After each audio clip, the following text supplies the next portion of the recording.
So firstly, thank you to all the panelists and, and the audience. Before I get into the introductions, it's always good to start on a well-prepared note. And I think the previous two sessions presentations have already prepared us because they've answered the question of, how do you develop the domestic ecosystem? We have one use case already with the Cochin shipyard and the vessels that have already been prepared. That's one use case. And the presentation that was given to us earlier talked about the Hydrogen Valley that has been planned and ready to be designed and implemented. So this is a meaningful discussion, but I will also say that the hydrogen transition is complex and expensive and requires participation from all stakeholders. And what you saw in both those projects or initiatives is the good work done by the government of Kerala with support from all partners over the last 2.5 years. So this is really a meaningful milestone because we are sitting here as the panelists, not discussing something in theory, but an initiative that has already traveled quite a bit of distance in the last 2.5 years. And many people on the panel have been instrumental in making this to this milestone. So with that, thank you. I'll just introduce the panelists. So we have Dr. Anita Gupta, who is the head of Climate, Energy and Sustainability Technology Division at the DST. Thank you, ma'am. Also, I'm aware of the strong work done by DST in encouraging innovation in the hydrogen value chain. And your work has been extremely helpful for the HVICs. So thank you for that. Mr. Ranbir Das, CEO of Fairwood Group. Thank you. We are also aware about the work you've done in India and internationally on large projects. So that'll be very useful. Mr. Ranbir Das is CMD for Fairwood, and for 39 years you've done work on project development. A lot of this discussion is going to be about project development because that is at the heart of creating domestic commercialization case. Dr. Umish Srivastava, Executive Director of IOCL, heads technology and projects at IOCL. And of course, by virtue of IOCL's position in the, not just refineries, but in the industrial value chain, you have tremendous important perspectives to share from an offtake standpoint, because industrial offtake is really going to make some of these projects come alive. We will visit this discussion about exports versus domestic offtake, because that's an important point to touch on. And I'm glad the organizers have focused this discussion primarily on domestic production and use. Dr. Jacob Verghese of STEAG Energy Services, thank you for being with us. Dr. Jacob Verghese is an experienced professional in the energy sector and has been director and chairman of STEAG Energy Services, also PhD from BITS Pilani. Strong technical voice on how do you manage something as complex as this transition.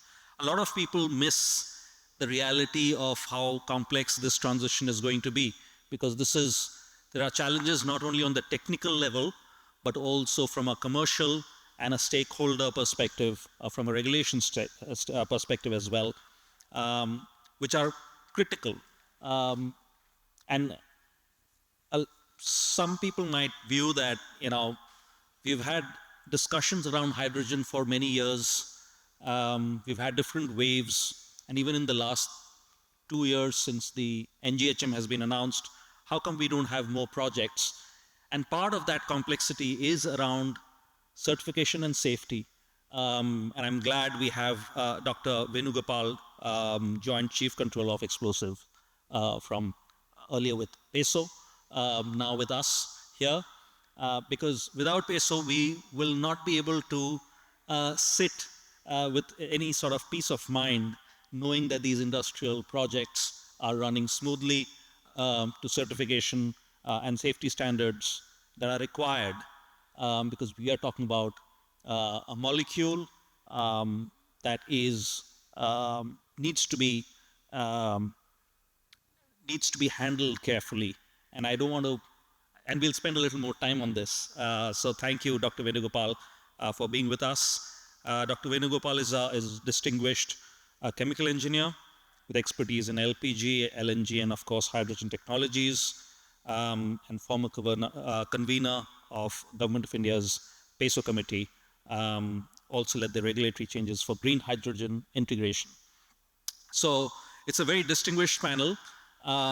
As I said, I've already given some of my opening remarks in terms of the complexity of the topics we're going to cover, but I'll just add that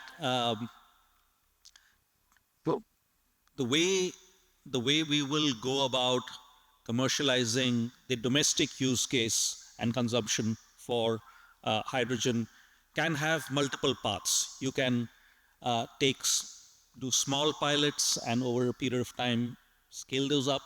And some of that is being tried by the PSUs in particular. There's been quite a bit of work over the last 10, 15 years. Even in the automotive sector, there have been attempts in the past. What has been different in the last 3 to 4 or probably 5 years has been that all these discussions have started to come together to cluster themselves around these large hubs, as we are seeing, as they're called hydrogen valleys in Europe. And in many ways, we as India Hydrogen Alliance, which is a group of industry players across the value chain, have been advocating for India to replicate some of that learning, to say it is otherwise very expensive and dangerous to do multiple small projects around the country. And can we start to cluster them around a few locations in the country? And that's what we are meaning when we say hydrogen hubs. Some of the submissions that we made to the government were accepted and included in the NGHM. And the government has talked about funding 2 large hubs. Hopefully there'll be more. But what is a hub or hydrogen valley? It is essentially when production and consumption of hydrogen is clustered locally in a small, in a limited area. And the reason for that is then you have flexibility of how that hydrogen is used, in what form. You can use it as compressed gas or liquefy some of it for different use cases. You can convert it into green ammonia or methanol. You could use it for domestic consumption or put it on a ship and send it somewhere else if there is offtake. But as you see, what it does is it gives the project developer, whether it's the government or the private sector or a consortia, the flexibility that is required at this early stage of commercialization for green hydrogen. And that is what we would like to cover in this discussion. The part of shared infrastructure is also very important, and we are glad that the HVIC in Kochi is going to cover that, because who pays for some of the shared infrastructure, which will be expensive? It has never been built. Who pays for it? Who tests it and maintains it? These are questions that have not been answered yet. Because if you see all the announcements made, there are very few project developers. We're not talking about announcements made. We're talking about actual projects on the ground. And a lot of people ask us, how many hydrogen projects are there in India? Very few. At large commercial scale, extremely few. In fact, they're probably being built as we speak. So with that, I will invite each of the panelists to give their perspective on what we have opened upon. What do you think are the challenges? We know the opportunities of green hydrogen, but what are the challenges around green hydrogen project development as you see it? And I will start with Dr. Gupta. There has been, I'm sure, a clear view as to why we have taken the path of HVICs for national learning, but over to you, ma'am. Yeah, so thank you.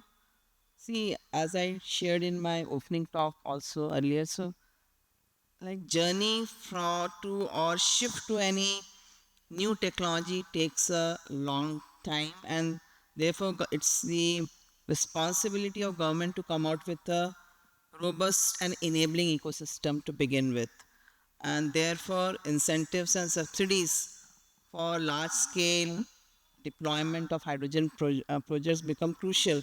But not to forget, like any development of any indigenous technology or indigenization of any imported technology requires also we need to empower our institutions and create a critical mass of researchers who can drive the R&D agenda.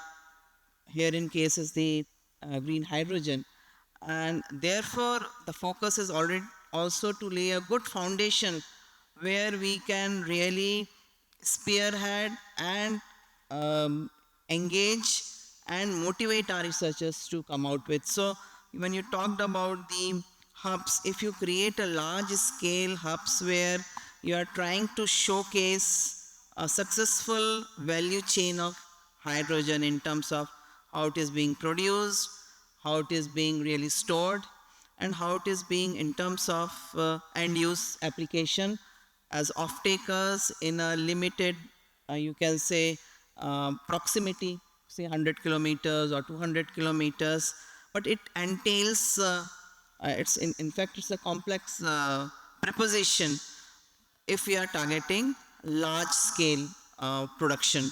So DST has come out with a small variant where our effort is to really not only showcase the value chain at a modest level. It is you can say 2 tons per day or 500 tons per annum is the target which we fixed, and it has we actually conceived this because as we move along there are certain challenges, whether be it like how do we bring down the cost of green hydrogen as low as $1 to $2 per kg. Currently if you see it's $10 per kg all inclusive.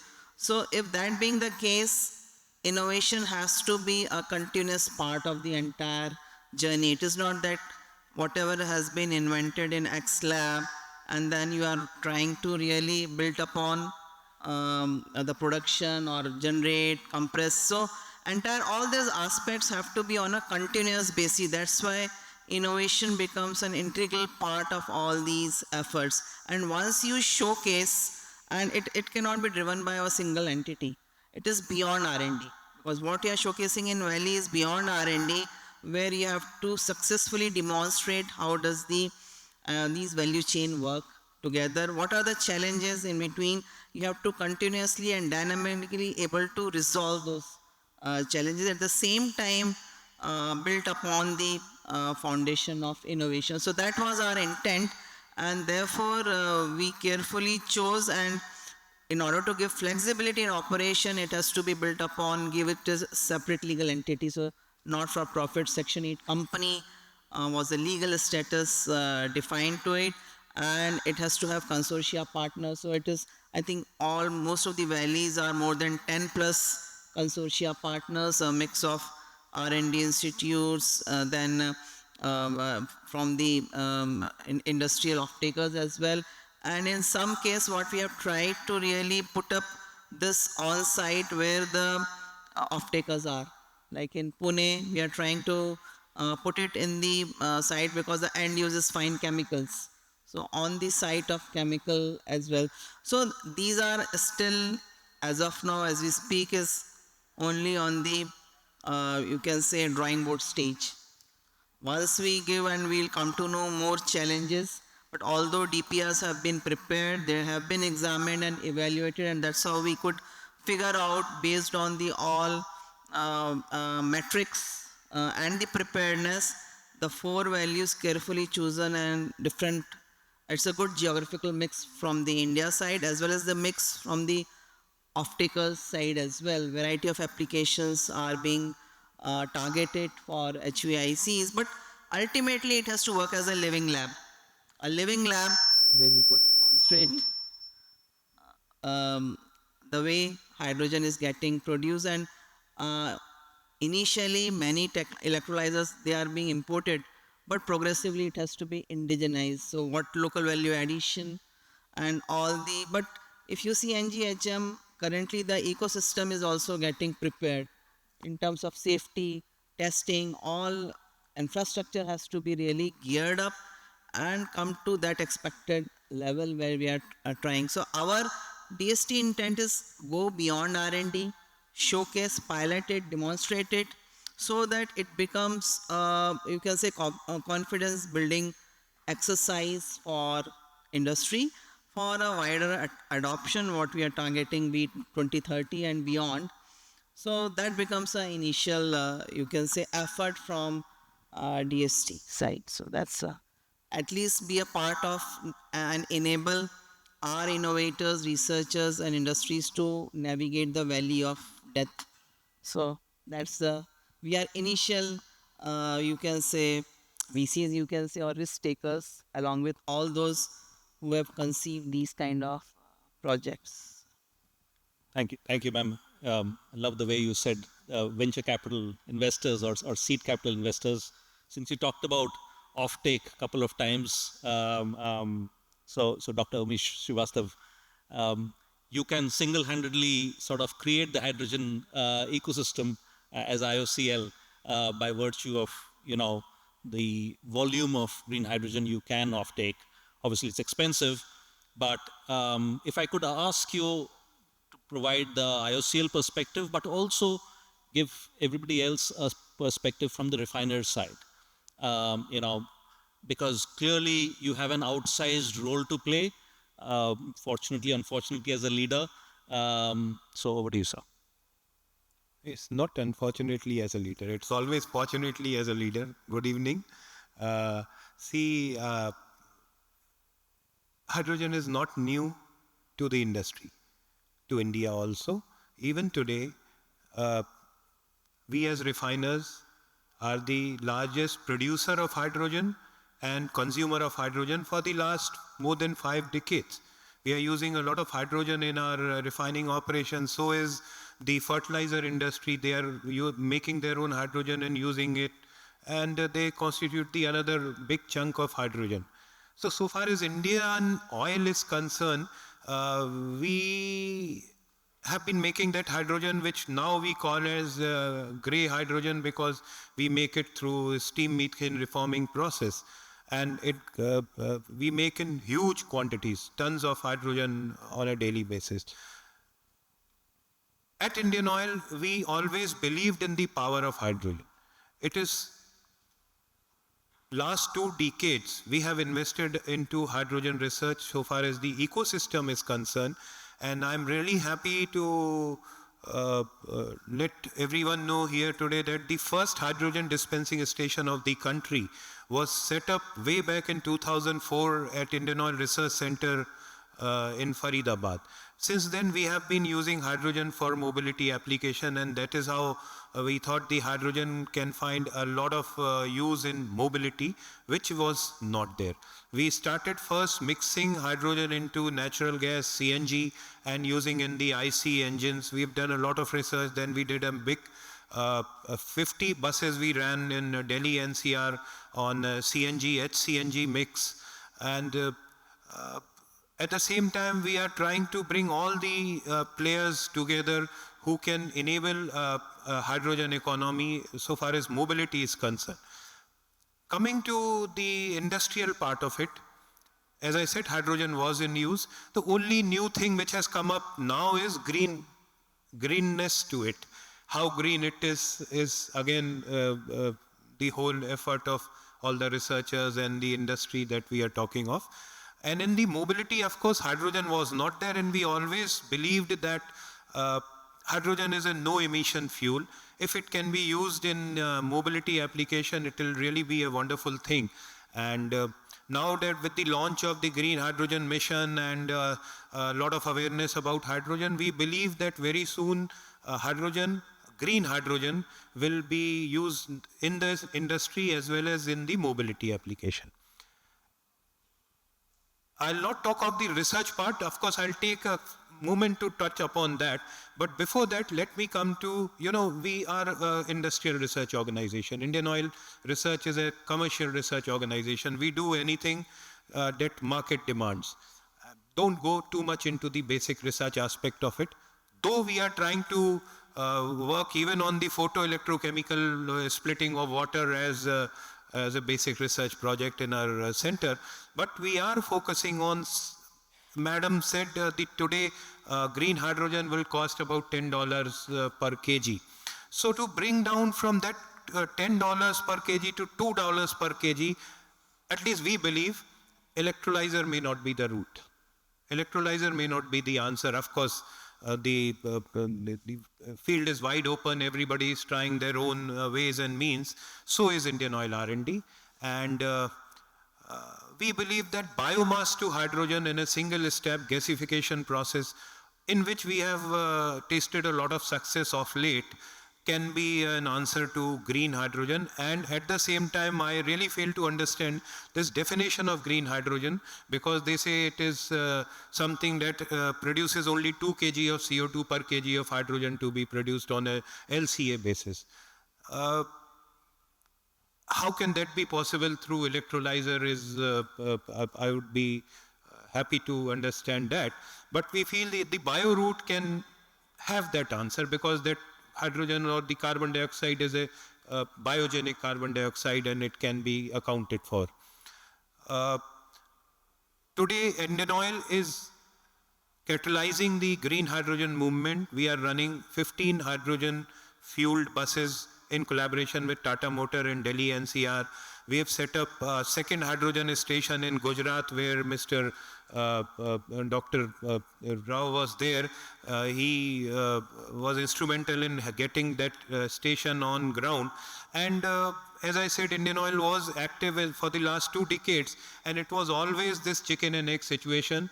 We used to talk to the automobile manufacturer, why don't you put automobiles on the road? They used to say, who would dispense hydrogen in their automobile, because there are no dispensing stations. So this chicken egg situation is now getting resolved. At least Indian Oil is has set up 2 stations. Thanks to National Green Hydrogen Mission, few more stations have been awarded to Indian Oil as well as to many other players in the country. There are corridors being developed. So far as we are concerned, we are going to be active. We are active on 2 routes, Delhi and Gujarat, as I said. Another 2 routes will be Pune, Mumbai, and Odisha. And very soon you'll see some dispensing stations on commercial level being deployed there. Having said that, a lot of R&D needs to be done to bring the cost down, and we have to be mindful of the fact that the electrolyzer technology that uses noble metals may not be the answer for India, because by the time we catch up to the technology cycle, the world will again move to the another level. So we need to be innovative, we need to do something that others have not done, and we need to utilize our positives. And our positives is, as Madam said, our human strength, the intellectual capital that India has, and immense possibility, immense opportunity will be there. At least this national mission is presenting in terms of so many calls for proposals, so many demonstration projects, so many research projects which are getting awarded with good funding. I wouldn't say it's a sufficient funding, but the funding has started coming in good numbers, which was what was required by the world, and I hope that it will do a lot of good in the next 3 years to come. Thank you. Thank you. I will come back on the commercial aspects, because this is obviously a fundamental point. But Dr. Venugopal, we want to make sure we are doing this in a manner that is safe. I'm sure that's what you do all the time. But if you can touch upon what is your sense of the maturity of the project developers and various stakeholders from the safety perspective, even if we have not got into project development, but from the feed stage, you would get a sense of what actual capabilities are there, and where are the challenges and what needs to be built. Over to you. India is having 54 hydrogen filling stations. Do you know? It's grey hydrogen. How many of you know this? India is having 54 number of hydrogen filling plants. Since 83, PESO is regulating hydrogen. So it's not a big thing. When we are regulating refineries, cross-country pipelines, oil installations, etc., hydrogen is nothing. Yes, it is flammable, it is hazardous, it's dangerous.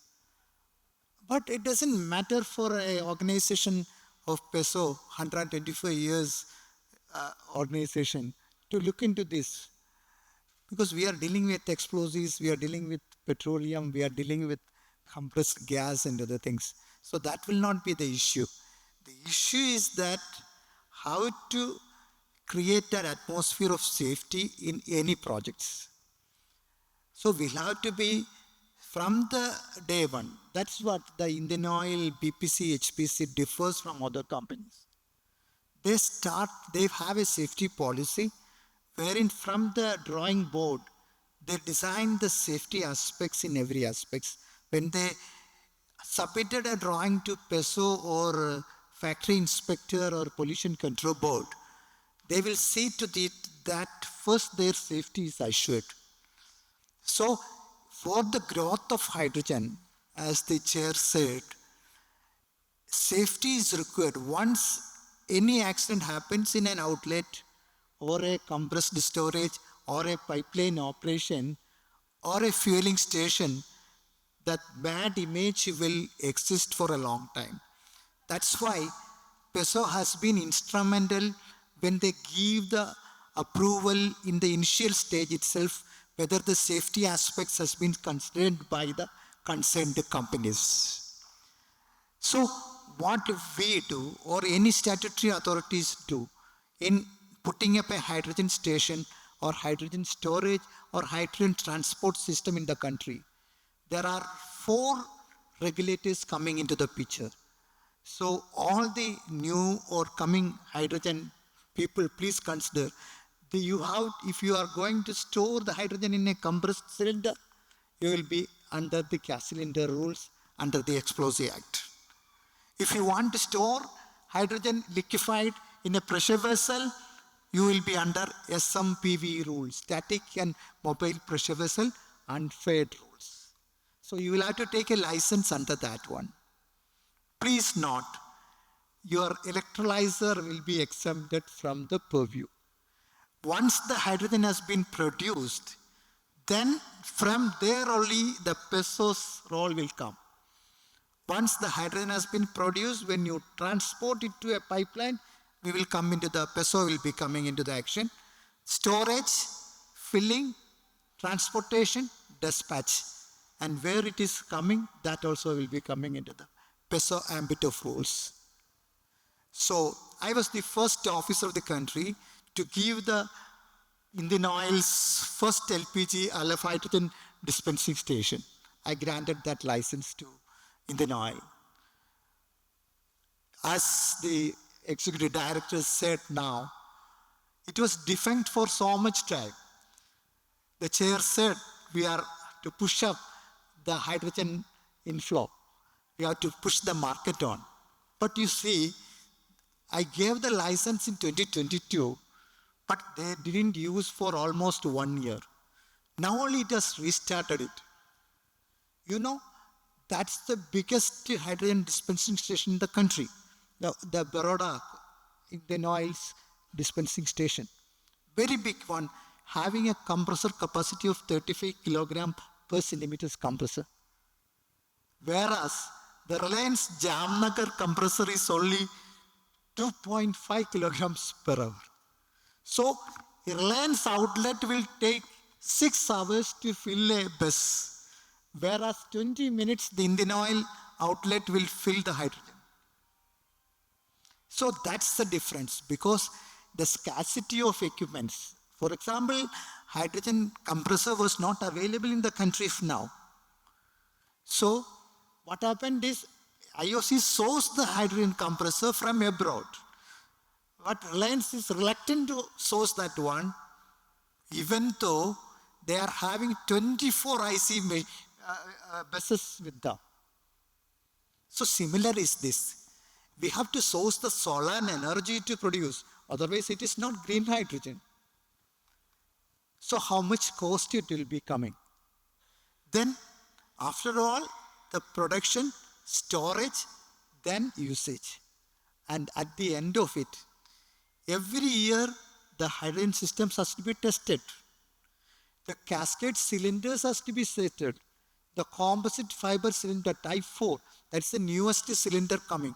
I have seen several of the people came to me today to meet me on composite cylinders because India's first hydrogen composite cylinder of type 4 was given license by me in this 2023 May. So I was involved in that full testing process of the cylinder manufacturing. So, you know, when a cylinder of composite cylinder you wanted to store hydrogen is to be tested, it undergoes 24 tests. And that testing procedure requires a lot of testing equipments. Almost a testing center requires 7 crores investment to put up a cylinder testing station. So who will ring the bell? This is the question coming up. So there are problems awaiting for us in the green hydrogen mission. But still, Indian Oil, BPC, you know NTPC. NTPC has completed their lay project. They are not able to commission their project because of the fact one of the key components of the compressor is not up. It was burned off during installation. So their project is held back for 1 year now. Yesterday also I was talking to you because since Jodhilal Sahab was requested, you must come. So I was asking them how you are going to plan it. Sir, we are commissioning it in 2 or 3 months. So these are the hiccups we are going while coming with the new projects. So we have to gear up for that. But ultimately one thing will come, safety first. Safety is the predominant thing. That's all. Thank you. Thank you, Dr. Venugopal, and for making it very specific and bringing alive the complexity of what we are doing. You talked about, the importance of every element in the value chain, components. Any delay will delay projects indefinitely. I know it's easy to say it in mature technologies and mature discussions, but obviously we are talking about a completely new ecosystem being built, even if we have experience having handled grey hydrogen in the past. Mr. Ranbir Das, you've done large projects around the world, and you've also done hydrogen projects. So where do you see the difference? Is this only a resourcing or a technical barrier? And what are your suggestions for us to accelerate the process? Thank you. You stole my opening line, chicken or egg. I am a developer and a projectizer of technology. We're also investors in technology. I'm not me alone, part of a group of people. We have tried to projectize LPG, LNG, hydrogen, and now trying to projectize the atom also. And this has happened over a period of time. By the way, you mentioned 2004 about the R&D of IOC. I think I was there at that time, and I brought in plasma gasifier from biomass, from MSW, and we spoke to the R&D section. We were coming in with plasma gasifiers of 150 tons per day. I think we were discussing with the research center for a demonstration model which didn't quite work in terms of economics. So basically, projectization is important. Technology follows projectization. Technology follows economies of scale. Hydrogen technology has been around for a long time. Green is good, blue is good, pink is good, gray is also good. It's the use, right? So you have to create the use, the application. And energy transition is not easy. It is a very slow process, and to make it economical to use hydrogen, there has to be volume. But you can do volume not by producing hydrogen in large quantities and exporting. I'm sorry, I'm going to differ a little bit over here. Exporting in large quantities over thousands of kilometers, like we have made the mistake of taking energy from, we move from solid to liquid to gas to sun to wind and now to atom. We have made this mistake, not only us, but all over the world, of trying to ship energy over thousands of kilometers.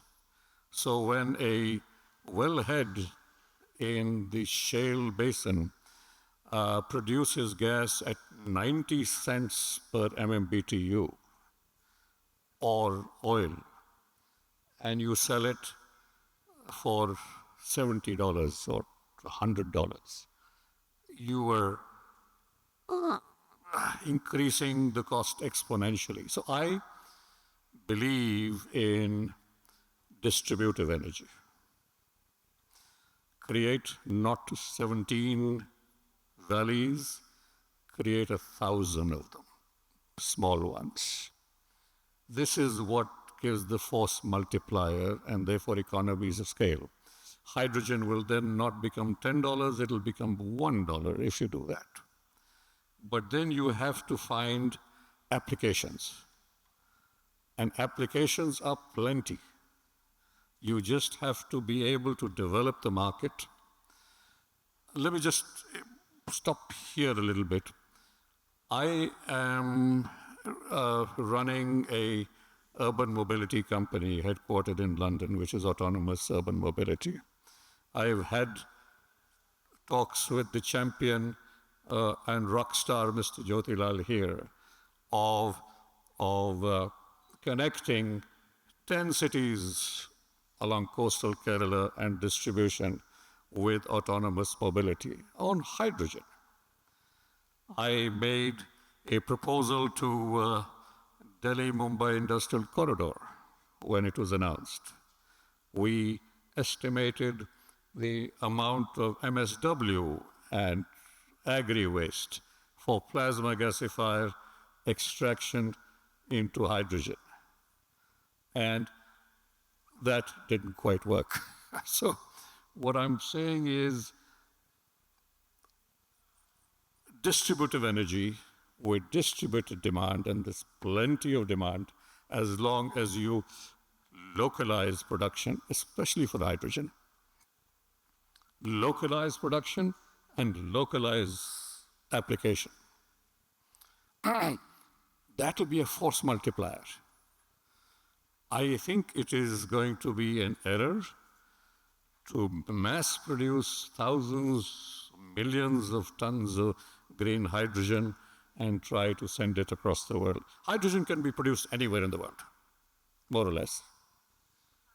It is just a question of $2 or $5.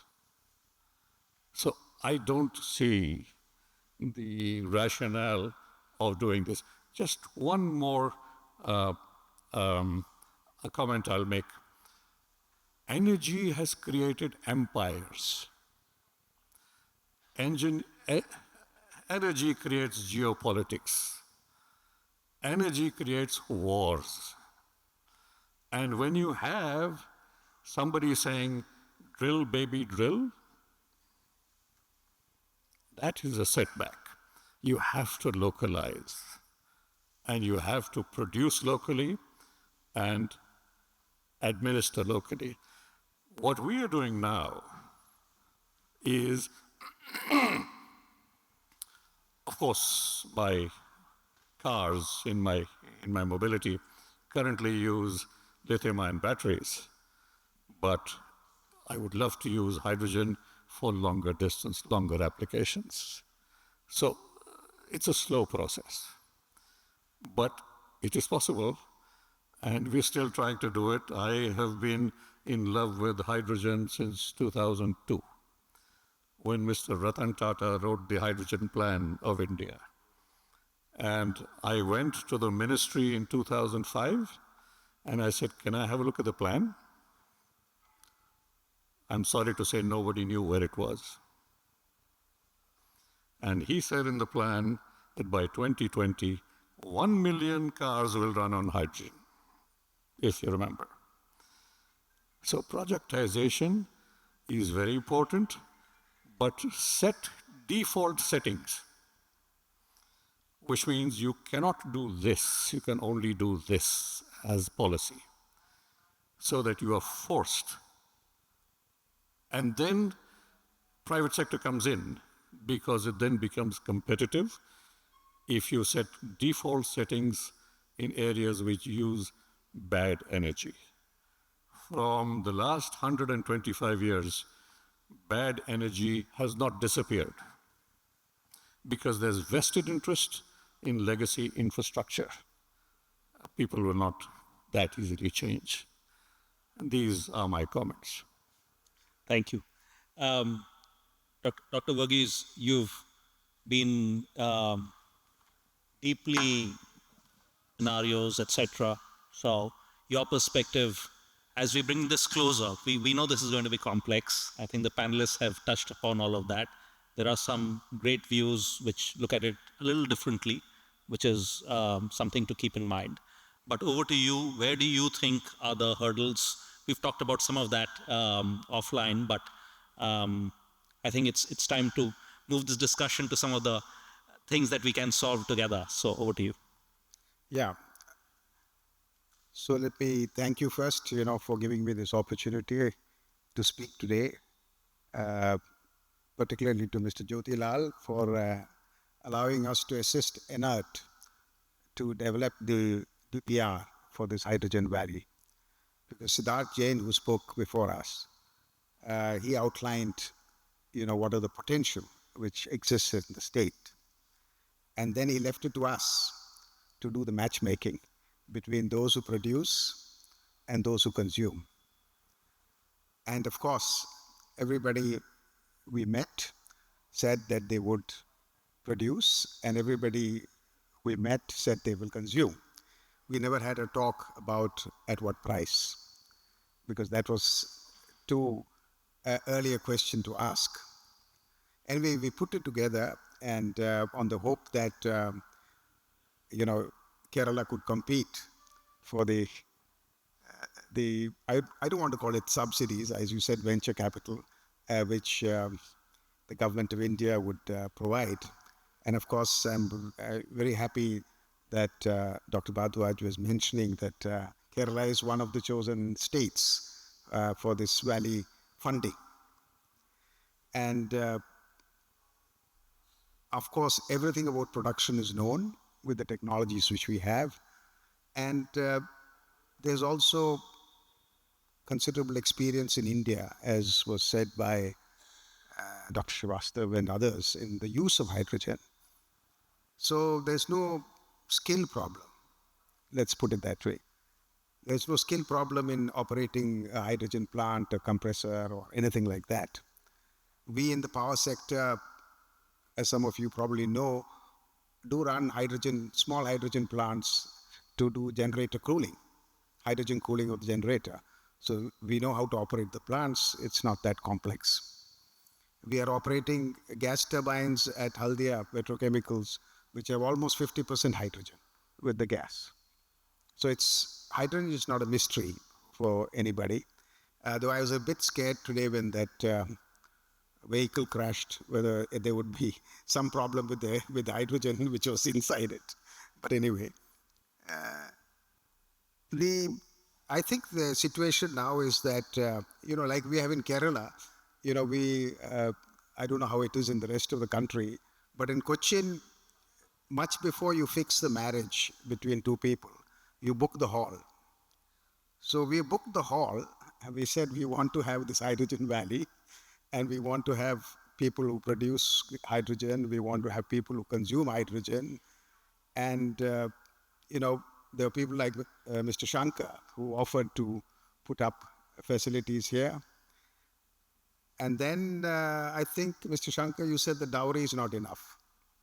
So this marriage is not taking place to the level which we wanted. So I think it's a commercial issue now. Technology is not the issue. We know how to operate the plants. We know everything. But it's going to be how quick we are going to find alternatives to the materials which are used in electrolyzers or any other method of producing hydrogen. Otherwise, there are other forms of energy which are being simultaneously worked upon. Fusion, for example. So we can always have a more rapid stride in the production of energy from fusion or any other alternative method. So I think it's a race between technologies, and we have to look at the advantages that it leaves no residue. It's wonderful. I don't know how we're going to produce it in a green way, because if you need 5 million tons, you probably need 125 or 150 megawatts of installed capacity of green hydrogen exclusively for this. And I don't think even our national plans have taken that into consideration. So there is a complexity, no doubt, but every introduction of every technology is always bound with complexity. When solar panels came out, the first PPAs were at 16 rupees and 18 rupees per unit, and it crashed down. So if there is a demand and the demonstrations are successful as they will be, I'm sure that technology, particularly on materials, is going to take place much faster than ever before. So I'm still very, very hopeful. As you know, demonstrations of cars and ships and boats and everything other, and industrial uses of hydrogen for steel making, everything is all established. So I think it's more of a commercial issue now. And the commercial issue can only be handled in the short term by a lot of viability funding. And in the medium term, I should say medium and not long, the quick and rapid development of alternate technologies to reduce the cost. Thank you. And thank you for giving some suggestions as to how the funding gap could be met. We also have seen Japan is looking at CFD contracts and that structure to be able to bridge that gap. I'm mindful that we've had a fairly deep discussion from the comments. If I can ask one question to the panel, and I'll leave it open to whoever would like to volunteer, is this question of commercial gap, right? I know not everybody is a project developer here, but all of us have lived and talked about this issue. Any suggestions you would have on how can we make at least this early wave of projects reach FID stage, whether they are publicly funded or privately funded, so that at least the first wave of projects can move forward, because that's where we seem to be at. We are stuck. I know there are some progress has been made, but anybody want to take that in the panel? Though I'm not a project developer, I'm majorly a user of hydrogen, but I feel that innovative financing can help a lot. And there, we need to quickly move towards the carbon credit mechanism and utilizing that route to actually make some of these new things possible. So carbon credit is one way that I look at it. Yeah, I have a take on what Mr. Das was talking about localizing.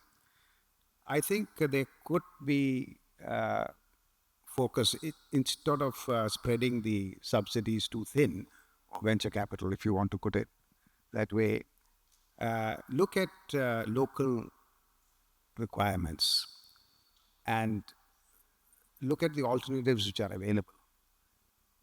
Because I think that alternatives and a combination of gray, blue, and the green would be suitable for a particular industry. So if you take Kerala, for example, there's a paper industry here. Well, how can we look after that requirements of that while introducing hydrogen? And so instead of providing viability funding, just for demonstration projects or anything like that, you could look at a particular industry. They must come up with their best, or help them to come up with their best proposal, showing how can the different forms of energy at different times of the year, at different times of the day also, because various forms of energy are available at different prices at different times of the day, at different times of the year. The wind is blowing perhaps most steadily most of the time. But you look at a country like Germany now, where our company is German. The number of hours in which the price of energy is going below zero is increasing every year. It started with about 50 hours in 22, and now it's heading at the end of last year, it's about 500 hours in the year in which the price of energy is negative. So you have to pay to the grid. So this is a problem which we'll also encounter unless we are able to, probably localization would be our answer. So you look at an industry itself and look at the different forms of energy and see whether you can deal with it in a more pragmatic commercial way. I'll just like to touch upon what has been said about like one of the missing piece in the entire spectrum and ecosystem is like, as for the definition of green hydrogen, becomes very important factor. And then since these being intermittency in nature, variable in nature, so energy storage also will be a game changer. So we need to really focus on to enhance our energy storage capacity. I think more than currently 7.6 gigawatt energy storage is there. So this needs to be really scaled up at least around by say 2030 to 8 to 10 times more. So how are we prepared and gearing up for all these aspects as we move and aspire to be whether for imports for export as an export destination or domestic consumption. So we need to factor in all these aspects critically, and also at the same time, how do we really come out with more energy efficiency, an entire set of operation, as you rightly talked about, how green is green. So LCA analysis also is really important for factoring in all these aspects of green hydrogen value chain. So, but ultimately, see anything, whether it's economies of scale, which will be a trigger for better adoption, hydrogen should be affordable, accessible, safe, and sustainable in the long run. So that will be the key aspect for the green hydrogen, as we discuss next 2 days tomorrow also. So these are my some. Just that's a wonderful point. But my submission is that until and unless base load is provided, which means either energy storage increases radically in huge quantities, or nuclear comes in as a renewable base load. These are the only two options. And in my view, the energy storage is a bit away in terms of when it will be ready to that extent. The other small point I want to make is private sector investment is needed. You cannot reach net zero without private sector investment with the ambitions that have been announced. So, baseload and private sector investment. I feel the storage has to be there. We have to design to store it for a long time. Then only it will be viable. So all the components cost is very high at present. So how to reduce the component cost? You know, the India, one cylinder of hydrogen costing production is 12,000 rupees. One cylinder cost. Whereas the China imported one is 4,500 rupees. So that's the difference in it. We have to identify it in the Make in India projects. See that these components, especially compressor, cylinders, pipelines, and all that costly materials can be sourced up at a economically viable condition. So that's the point where we can be able to see that this economically it is viable or not. Just when it is like close to 30,000 per kg above ground storage. Yeah, So that's the number. that's what I'm How telling do you. we come out? Yeah. And if there's one common theme, and thank you for bringing that point about infrastructure, because if there's one common theme we will see from the previous presentations and the discussion is we are at that early stage where trunk infra, shared infra has to be built and paid for by somebody. At this early stage, it will be expensive, and that's why the overall cost will go up. And this is an infrastructure project, so it has to be seen from a 20-year horizon at least, rather than looking at it from 2-3 years. So I think that's where the project developers are at, and that's why this is such a complex discussion. And kudos to Kerala and Jyotilal ji and Anant for taking the lead on HVIC in Kerala, in Kochi and Venyam. I think we will have other regions replicate some of this. We know there's a lot of interest to replicate this model quickly. And thank you for the panelists. Any questions from the audience? We can probably take one or two before we wrap it up. Yes, there's a hand up there. Can a mic be sent there, or questions? Understand it was because the steel they have kept about one for type 4 cylinder. I think they kept around, or in India, but in Europe it is 700 bar. So we like to know. So when a developer works on these things, a lot of parameters it is to be considered. So accordingly, we need to make the design. So if some kind of clarity is given by PESO or whichever the agency which will qualify the cylinder in India, it will be better. Yeah, it's a valid question. But the thing is that when you design the cylinder as per the ISO standards or EN standards, the hydro testing pressure will be defined in that one. And the EN 17889 will stipulate the testing methods. The 26 test has been clearly defined, that one. So there will not be any ambiguity in that one. It is clear the design parameters of 1.3 times the design pressure will be there, and it will not. And once you are fabricating, your manufacturing plant has to be approved by PESO. That is the first step you have to do. That's manufacturing facility has to be inspected by Bureau of Indian Standards and PESO as a joint team, and we will approve the same. After that, the cylinder will be approved. So these are the two steps to be taken by you while manufacturing composite cylinders. Okay, I think we've gone over the time limit, but this has been an extremely useful discussion, hopefully for the audience as well. I want to thank all my panelists here. Thank you. And thank you to the audience. Yep, we'll wrap up the session. Thanks.